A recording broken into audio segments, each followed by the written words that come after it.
আজকে জুলাইয়ের প্রোডাক্ট আমরা। জুলাই নাই, আমরাও নাই। জুলাই আছে, আমরা আছি। জুলাই আছে, সরকার আছে। জুলাই আছে, বিরোধী দল আছে। জুলাই নাই, কিছুই নাই। এই জুলাইয়ের বিপক্ষে অবস্থান নিয়ে সরকার পার পাবে না ইনশাআল্লাহ। আমাদের দেশে বিশেষ করে পার্লামেন্টে যাদের নাড়াছাড়া দেখেন, প্রশ্ন আসে কে দড়ি টানে। সেই দড়িটা কোথার থেকে টান দেওয়া হয়? জাতি বুঝে। আপনারা বুঝেন না? আজকে আলোচনায় এখানে এসেছে যে ওই ঘুড়ির নাটাইটা কোথায়, ওখান থেকেই এটা নাড়াচাড়া করা হচ্ছে। এই জন্য অস্থিরতা। এক সময় গণভোট হারাম, আরেক সময় না, এটা অর্ধেক হালাল। এক সময় একই অর্ডারের গুস্ত হালাল, কিন্তু শুরুয়াটা জুলটা তার হারাম। আমরা এটা পার্লামেন্টেও বলেছি। হ্যাঁ, আপনারা দেখেছেন আমাদের কণ্ঠ দমিয়ে দেওয়ার চেষ্টা করা হয়েছে। আমরাও সমানতালে চালিয়েছি আলহামদুলিল্লাহ। সুযোগ পাই না পাই আমরা কণ্ঠ বন্ধ করিনি, কারণ জনগণ আমাদেরকে তো তাদের অধিকারের পক্ষে কথা বলতে সেখানে পাঠিয়েছে। মুখ বন্ধ করে, আমাকে বিশেষ করে মুখ বন্ধ করে সুপার গ্লু দিয়ে ওখানে বসার জন্য জনগণ আমাকে পাঠায়। জনগণ আমাকে পাঠায়নি যে আমার ছবিটা সংসদ টিভি এবং বিটিভিতে উঠবে আর সারা দুনিয়া দেখবে। জনগণ পাঠিয়েছে আমি কি বলি সেটা জনগণ শুনতে চায়। আমার সহকর্মীরা, সহযোদ্ধারা, বিরোধী দলের এমপিরা জনগণের অধিকারের পক্ষে কি করে সেটা জনগণ দেখতে চায়।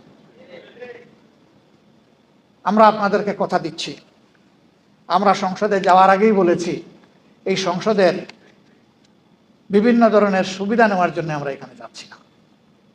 অনেক সুবিধা আছে, স্বেচ্ছায় অবলীলায় ছেড়ে দেব, নিবই না। যেটা না নিয়ে পারবো না সেইটা নেব, বাধ্য হবে যেটাতে। অবৈধ কোনো দিকে আমাদের চোখ এবং হাত যাবে না। আমরা এখনো আলহামদুলিল্লাহ এটার উপরে আছি। কিন্তু এই 24-এর গণবিপ্লব, গণ অভ্যুত্থান যেটাই বলেন, এখানে শুধু শিক্ষিত ছাত্ররা আর আমাদের মতো রাজনীতিবিদরা এই আন্দোলন করে নাই, জীবন দেয় নাই। আপনাদের দোয়া মাবুদের মেহেরবানি 1400-র মধ্যে মিনিমাম 1200 শহীদের বাড়িতে আমার ব্যক্তিগতভাবে যাওয়ার সুযোগ হয়েছে। আমি সজ্ঞানে সাক্ষ্য দিচ্ছি, এবং আমাদের 12 ভলিউমের এই শহীদদের স্মৃতিচারণ বই হয়তো অনেকের কাছে আছে, হয়তো নাই। আমাদের ওয়েবসাইটে সব কিছু আছে, মৌলিক 3টা ভাষাই আছে। যারা চাইবেন তারা সেখানে যেতে পারেন। যারা দুনিয়া থেকে বিদায় নিয়েছে শহীদ হয়ে, তাদের 62 ভাগ শ্রমিক। তারা কি কৌটার বৈষম্যের বিরুদ্ধে নেমেছিল? কৌটার বৈষম্যের বিরুদ্ধে নেমেছিল আমাদের যুব সমাজ, ছাত্র সমাজ। তারা নেমেছিল ফ্যাসিবাদের বিরুদ্ধে। তারা নেমেছিল একটা পরিবর্তনের আকাঙ্ক্ষা নিয়ে। তারা গুণে ধরা রাজনীতির হাত বদলের জন্য জীবন দিতে রাস্তায় নামে নাই। আমরা সংসদে দাঁড়িয়ে বলেছি, আজকে সংসদ নেতা, বিরোধী দলীয় নেতা, সংসদের চিফ হুইপ, বিরোধী দলীয় চিফ হুইপ, সমস্ত মন্ত্রীবর্গ, সংসদ সদস্যবৃন্দ, আজকে জুলাইয়ের প্রোডাক্ট আমরা। জুলাই নাই, আমরাও নাই। জুলাই আছে, আমরা আছি। জুলাই আছে, সরকার আছে। জুলাই আছে, বিরোধী দল আছে। জুলাই নাই, কিছুই নাই। এই জুলাইয়ের বিপক্ষে অবস্থান নিয়ে সরকার পার পাবে না ইনশাআল্লাহ। গণভোটের গণরায়ের মাধ্যমে এই জুলাইয়ের আকাঙ্ক্ষা ইনশাআল্লাহ বাস্তবায়ন হবে। এর জন্য আবার জীবন দিতে হয়, দিব ইনশাআল্লাহ। কালকে এই জায়গায় দাঁড়িয়ে জুলাইয়ের শহীদ পরিবার এবং যোদ্ধাদের সাথে আমাদের একটা বৈঠক ছিল। সেখানে আমার প্রিয় সহকর্মী সংসদে বিরোধী দলীয় চিফ হুইপ বলেছে, আগামীর আন্দোলনের সাথে নয়, সামনে থাকবো আমরা ইনশাআল্লাহ। এই সারির দিকে ইঙ্গিত করে বলেছিল আমাদেরকে সামনে পাবেন। আমিও কথা দিচ্ছি, সামনে পাবেন। যতদিন সংসদের ভিতরে জাতির জন্য অধিকারের পক্ষে লড়াই করতে গিয়ে আমাদের থাকা প্রয়োজন, ততদিন থাকবো, তার বাইরে 1 সেকেন্ডও নয়। যখন দেখবো আর কোনো কিছু করার নাই, তখন সেলিউট, কালু সালামা, এ সংসদ আপাতত তোমাকে সালাম দিয়ে চলে গেলাম। কিন্তু এর আগে এই সংসদের জমিদারিও কারো মানব না এবং কারো কাছে বন্ধক দেব না। অনেকে বলছেন আন্দোলন শুরু করতে হবে, এটা কি? এটাও আন্দোলনের অংশ। যেদিন আমরা নোটিশ মুভ করেছিলাম যে সংস্কার পরিষদের সভা আহ্বান করতে হবে, আলোচনার পর যখন 2/3 মেজরিটির গরম গায়ের কারণে আমাদের গায়ের জোরে এটাকে নাকচ করে দেওয়া হলো, আমরা সেদিন সংসদ থেকে বের হয়ে এসেছিলাম। এসে বলেছিলাম জনগণের রায় নিয়ে, রায় বাস্তবায়নের জন্য এখানে এসেছিলাম। অন্যায়ভাবে এই রায়কে পদদলিত করা হয়েছে। এখন জনগণের রায় নিয়ে আবার জনগণের পার্লামেন্টে আমরা চলে যাচ্ছি। এরপরে আপনারা দেখেছেন এর প্রতিবাদে বিক্ষোভ সভা হয়েছে, মিছিল হয়েছে, সারা দেশে এখন আন্দোলন চলছে। শুরু হবে কি? শুরু তো হয়েই গেছে। এখন তিলে তিলে সেই আন্দোলনকে সফলতার দিকে নিয়ে যেতে হবে ইনশাআল্লাহ। এই আন্দোলন ন্যায্য আন্দোলন। এই আন্দোলন কোনো সুবিধাবাদী আন্দোলন নয়, ক্ষমতার হালুয়া রুটির ভাগ বাটোয়ারার জন্য নয়। এই আন্দোলন 70 ভাগ মানুষের রায়ের প্রতি সম্মান দেখিয়ে, শহীদদের রক্তের সাথে আমাদের ওয়াদা বাস্তবায়ন করার জন্যে, জুলাই যোদ্ধাদের আকাঙ্ক্ষা পূরণ করার জন্যে এই আন্দোলন ইনশাআল্লাহ সফলতার প্রান্ত সীমায় গিয়ে থাকবে, এর আগে নয়। এবং সেই আন্দোলনের সফলতা নিয়েই আমরা করে ফিরব।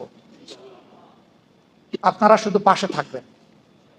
দেশবাসী, এই আন্দোলন আমার জন্য, আপনাদের জন্য, সবার জন্য।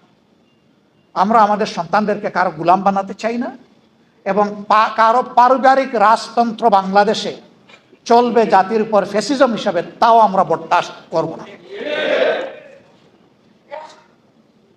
রাজনীতির এই দুষ্ট চক্র ভেঙে দিতে হবে। একজনের বদলে আরেকজনের প্রশংসায় সংসদের 1/3 সময় ব্যয় হবে, এটা আর আমরা শুনতেও চাই না, দেখতেও চাই না। প্রশংসা হবে জনগণের, সংসদের ভিতরে কথা হবে জনগণের সমস্যা নিয়ে, সেখানে বসে কুলামনের সমাধান বের হয়ে আসতে হবে। এইটাকে বাদ দিয়ে অন্য কোনো কিছুর চর্চা হোক সংগঠনের, সংসদের ভিতরে আমরা এটা চাই না।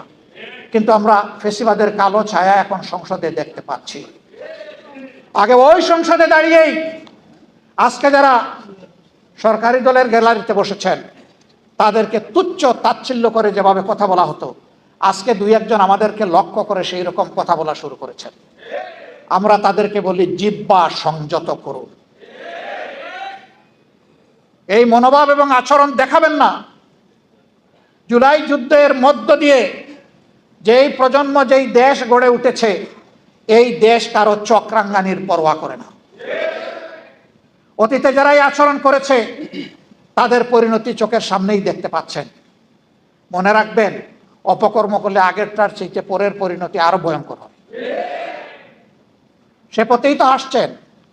বাইরে তো আপনাদের পদাচারণা দেখছি না, সব কিছু কুক্ষিগত করছেন।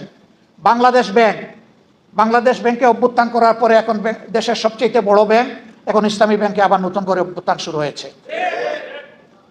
যে ব্যাংক দেশের রিমিটেন্সের 32% একা আহরণ করে, এই ব্যাংকের যদি অস্তিত্ব বিপন্ন হয়, বাংলাদেশের অর্থনীতি বঙ্গোপসাগরে চলে যাবে। সাবধান করে দিচ্ছি, এইটাকে দলীয়করণ করবেন না। যদি দলীয়করণ করেন ব্যাংকগুলোকে একটার পর একটা, জনগণ আপনাদেরকে ছেড়ে কথা বলবে না। আমি দেশের ব্যাংকের মূল মালিক জনগণকে বলবো, জেগে উঠুন, আওয়াজ তুলুন, ওদের কদর্য চেহারা জাতির সামনে উন্মুক্ত করে দিন, থামিয়ে দিতেই হবে ইনশাআল্লাহ। আমরা আবারও কথা দিচ্ছি, শুধু রাজনীতির পট পরিবর্তন নয়, সংস্কৃতির আমূল পরিবর্তনের জন্য আমাদের এই লড়াই। অপসংস্কৃতি যেখানে, সেটা ব্যাংকিং সেক্টর হোক আর যেখানে হোক, অর্থনীতিতে, সংস্কৃতিতে, শিক্ষা ব্যবস্থায়, তারপরে দেশের আইন অঙ্গনে, যেখানেই হোক, ইনশাল্লাহ আমরা বসে বসে আঙ্গুল চুষব না। আমরা জনগণের সাথে থাকব, জনগণকে সাথে নিয়ে তার মোকাবেলা করবো ইনশাল্লাহ। আপনারা দোয়া করবেন। আজকের এই সেমিনারে আপনারা যে গুরুত্বপূর্ণ পরামর্শগুলো দিয়েছেন, আমরা তার জন্য কৃতজ্ঞ, ঋণবোধ করি, আদায় করতে পারি। আল্লাহ যেন তৌফিক দান করে। আপনাদের সকলকে আমরা কৃতজ্ঞতা এবং ধন্যবাদ জানাচ্ছি। কথা কম, কাজ বেশি।